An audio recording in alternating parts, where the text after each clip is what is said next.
خیبر پختونخوا میں سینٹ انتخابات کا میدان سج گیا۔ پی ٹی آئی کے ایک امیدوار کے دستبردار نہ ہونے کی وجہ سے بلا مقابلہ انتخاب نہ ہو سکا۔ سینٹ کی 11 خالی نشستوں پر پولنگ جاری۔ جرگہ ہال میں پولنگ سپہر 4 بجے تک جاری رہے گی۔ وزیر اعلیٰ علی امین گنڈا پور ایوان میں موجود۔ پیپلز پارٹی کے پارلیمانی لیڈر احمد کریم کنڈی اپنی 5 نشستوں کے دفاع کے لیے پوری یقین۔ صوبائی اسمبلی کے 145 ارکان ووٹ کاسٹ کریں گے۔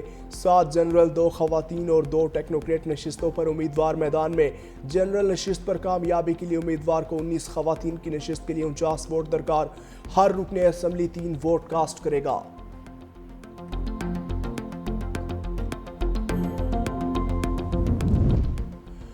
مخصوص نشستوں پر حلف کے معاملے پر علی امین گنڈا پور اور فیصل کریم کنڈی میں ٹھن گئی۔ گورنر ہاؤس میں حلف برداری پشاور ہائی کورٹ میں چیلنج کر دی گئی۔ اسپیکر کے پی اسمبلی بابر سلیم سواتی نے بھی چیف جسٹس آف پاکستان کو خط لکھ دیا۔ کہا chief justice Peshawar high court کی گورنر کو ہدایات آئینی اختیارات سے تجاوز ہے۔ وزیر اعلیٰ علی امین گنڈا پور نے گورنر ہاؤس میں حلف کو آئین کی خلاف ورزی قرار دیتے ہوئے چیلنج کرنے کا اعلان کیا تھا۔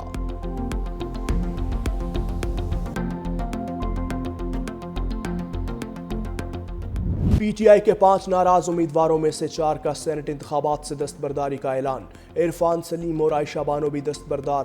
دونوں سے علی امین گنڈا پور کے مذاکرات کامیاب۔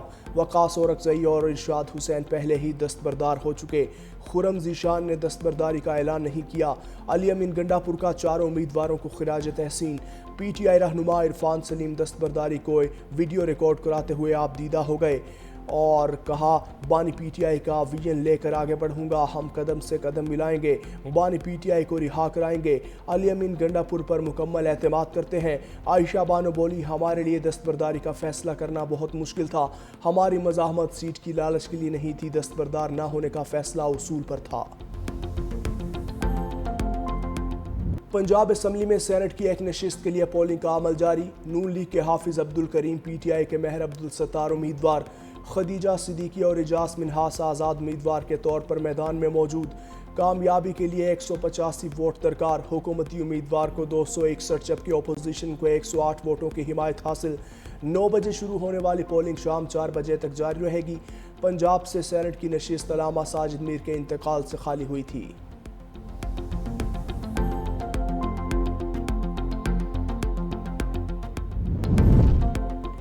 اسلام آباد ہائی کورٹ کا وفاقی کابینہ کو توہین عدالت کا شو کوز نوٹس۔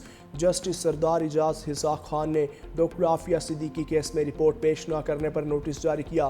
ریمارکس دیے فوزیہ صدیقی پاکستان کی بیٹی ہیں، انصاف کو شکست کا سامنا نہیں کرنے دوں گا، ہائی کورٹ کی عزت برقرار رکھنے کے لیے اپنی جوڈیشل پاورز کا استعمال کروں گا۔ جمعرات کو بتایا گیا کوز لسٹ جاری نہیں ہوگی، کوز لسٹ کے لیے درخواست بھی بھجوائی۔ چیف جسٹس کو دستخط کے لیے 30 سیکنڈ بھی نہیں ملے۔ ماضی میں ججز کا روسٹر مخصوص کیسز کے فیصلوں کے لیے استعمال ہو چکا، ایک بار پھر ایڈمنسٹریٹو پاور کو جوڈیشل پاور کے لیے استعمال کیا گیا۔ چھٹیوں کو ختم ہونے کے بعد پہلے ورکنگ ڈے پر کیس کی آئندہ سماعت ہوگی۔ بلوچستان میں میاں بیوی کے قتل میں ملوث 11 ملزم گرفتار۔ کوئٹہ پولیس کا سات اکزئی ہاؤس پر بھی چھاپا۔ سات اکزئی قبیلے کے سربراہ سردار شیرباز سات اکزئی کو گرفتار کر لیا۔ سراوان کے سرداروں کا گرفتاری پر شدید رد عمل۔ کہا واقعے کو جواز بنا کر قبیلے کے سربراہ کی گرفتاری درست نہیں۔ وزیر اعلیٰ بلوچستان سرفراز بگٹی کا کہنا ہے ریاست مظلوم کے ساتھ کھڑی ہے، تمام ملوث ملزمان کو کیفر کردار تک پہنچایا جائے گا۔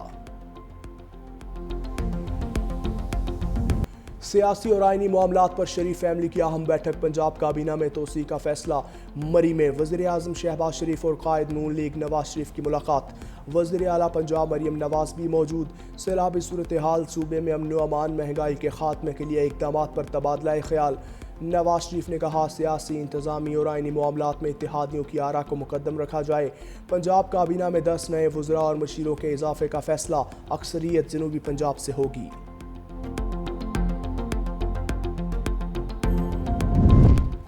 نائب وزیر اعظم اسحاق ڈار سرکاری دورے پر نیو یارک پہنچ گئے۔ اسحاق ڈار سلامتی کونسل اجلاس کی صدارت کریں گے۔ نائب وزیر اعظم مشرق وسطیٰ اور فلسطین سے متعلق سلامتی کونسل مباحثے کی صدارت بھی کریں گے۔ اسحاق ڈار کی اقوام متحدہ کے اعلیٰ حکام سے ملاقاتیں بھی متوقع۔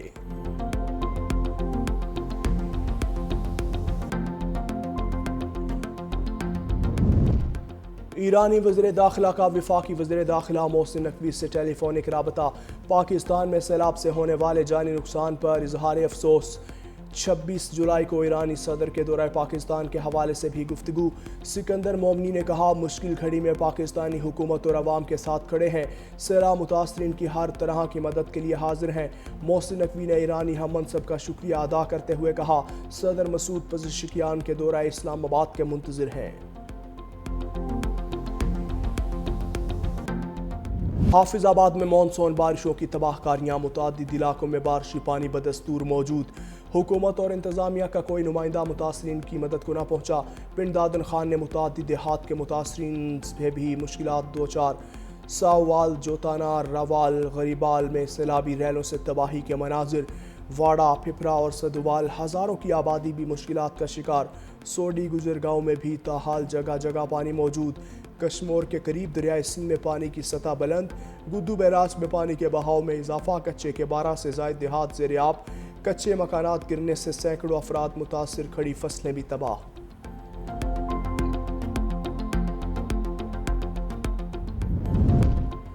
سرائے عالمگیر میں 2 واقعات کے دوران 3 نوجوان ڈوب کر جاں بحق۔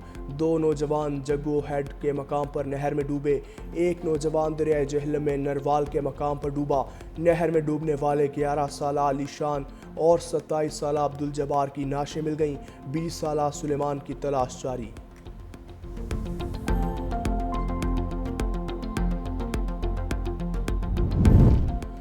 پنجاب اور خیبر پختونخوا کے بالائی حصوں میں مانسون بارشوں کا چوتھا سلسلہ جاری۔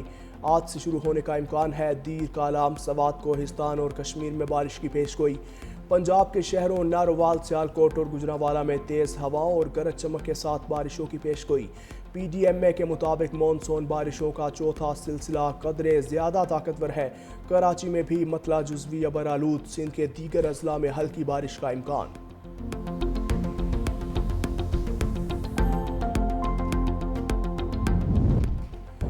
پاکستان کا پانی بند کرنے کی دھمکی دینے والے بھارت میں کھلبلی مچ گئی۔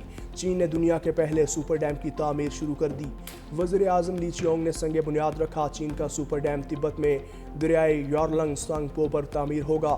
یہی دریا بھارت میں جا کر برہما پترا کہلاتا ہے۔ 3 گورجز ڈیم سے 3 گنا زیادہ توانائی فراہم کرنے والے سپر ڈیم پر $167 ارب سے زائد لاگت آئے گی۔ ISPR سمر انٹرنشپ 2025 کا سفر کامیابی سے جاری۔ لیفٹیننٹ جنرل احمد شریف چودھری کی طلباء سے خصوصی گفتگو۔ سمر انٹرنشپ میں 150 سے زائد یونیورسٹیز اور تعلیمی اداروں کے 6,500 طلباء کی شرکت۔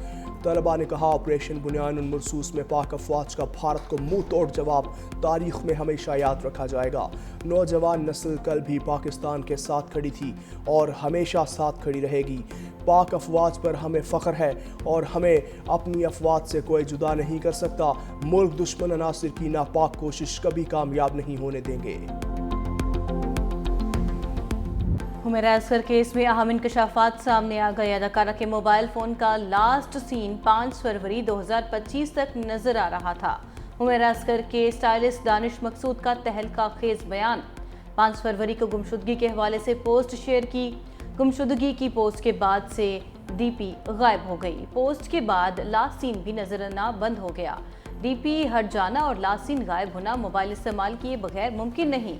D I G South Asad Raza کہتے ہیں دانش مقصود سے رابطہ کر لیا، اس حوالے سے تحقیقات کا آغاز کر دیا گیا۔ زمین کے تنازع نے باپ بیٹے کی جان لے لی۔ خیرپور کے علاقے پیر گوٹ میں 2 گروہوں کے درمیان تصادم۔ رمضان اور آندل جاں بحق، 1 شخص زخمی، لاشوں کو مقامی اسپتال منتقل کر دیا۔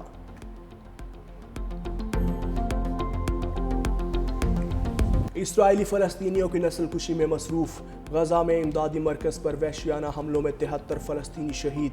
24 گھنٹے میں 100 سے زائد افراد موت کی آغوش میں چلے گئے۔ امدادی مراکز پر شہید فلسطینیوں کی تعداد 900 سے بڑھ گئی۔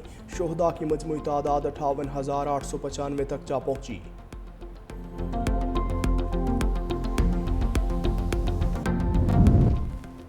ایران اور 3 یورپی طاقتوں کے درمیان جوہری مذاکرات جمعہ کو ہوں گے۔ برطانیہ، فرانس اور جرمنی کے ایران کے ساتھ مذاکرات ترکیہ کے شہر استنبول میں ہوں گے۔